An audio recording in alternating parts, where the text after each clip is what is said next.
Welcome to the hopefully long-awaited next chapter of the Writer's Workshop series. We are going to discuss world building and how that is significant to science fiction and fantasy novels. I'm going to delve into whether making a new world or tweaking our existing one is preference and can also be intrinsic to the novels you want to write. So, without further ado, let's roll the intro and get started.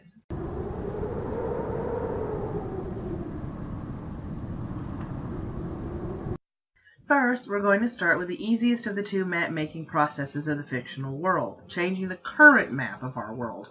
Most authors that change the boundary lines or the entire makeup of our world for a fantasy or sci-fi novel do so to give our world a different feel. Yes, this is a Shadowrun map, and Shadowrun is an RPG, but it does have a series of books rooted in the mythos of the game. In the year 2050, corporations have taken over, Native Americans have taken back a lot of the land they once had, and other countries also have small swatches of the United States. This is reflected in this map. It's a map drawn along border lines with the exception of Denver, which has undergone the most fracturing. You can plainly see why this map had to be done in order for players and readers of the series to have a firm grasp of the world the characters live.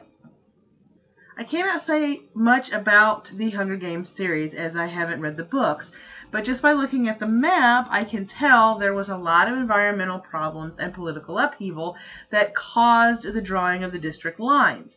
This too paints a world with a different dynamic, even though we are familiar with the basic structure of the map and what the map should look like in current time.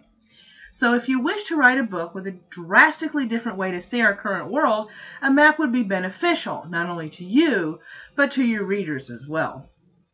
There are many fantasy authors out there who have built their own worlds. I am one, although I'm still working on my novels. Robert Jordan, J.R.R. Tolkien, George R. Martin, and others have built their own maps and included them in the novels or supplemental works, so you have a reference to draw from.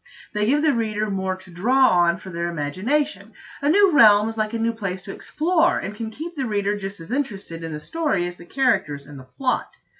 You also have those who write fantasy within an already established world. Salvatore, for instance, he writes within the forgotten realms of Dungeons & Dragons, and he's not the only one. In order to do this effectively, I would have to make another video, and I may do that. When you write a story that either transforms our world or is in another world entirely, drawing a map does one main thing for you, the writer. It helps you keep locations straight to help with the continuity of the story. A city in your book can't be in the north in one novel and then mystically move to the east or even south in the next without an explanation. A map gives your reader points of reference. Once a reader picks up a book and starts to read, they need to know certain things about the world they're reading about. Where is this world? Where are the characters within it? Where are each of the cities in relation to one another? Just writing about your world and naming cities they travel to is fine, but there are many readers out there who would like to know how far one city is from the next and where it is in relation to the city they have just left. This allows them to understand how things happen along the way. Making or tweaking a map isn't necessary if your fantasy world is based on current times and in the world as we know it. Some examples are historically based fantasy novels, mystery novels, and romance novels. You can place your novel in a current setting and also make it an alternate reality. This means you can have a fantasy novel in current US, but make it a communist state. This would negate having to be your own cartographer, and all you're going to need is do a little bit of changing for the political climate of the region, which brings me further into settings and the feel of your world. Much like a movie, people can't get into the feel of a novel if they can't get a feel of the world surrounding your characters. If your world is post-apocalyptic, you need to color your descriptions to fit that feel and environment. For instance, you can't get a feel of where Mary is when you read this. All you're telling your audience is Mary could be camping and making a super stew. There isn't anything to suggest why she has to make the fire. However, if you were to tweak it a little and write it this way,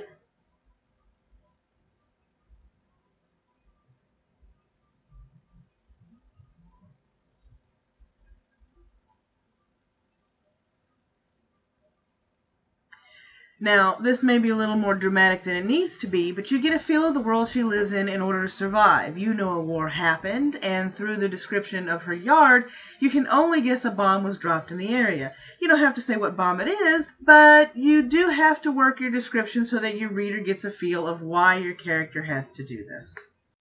Remember, every good story starts with an idea, just a simple one. Then with a little coaxing, a little love, and a lot of dedication, it grows into something wonderful. Until next time, open your mind, and inspiration will follow.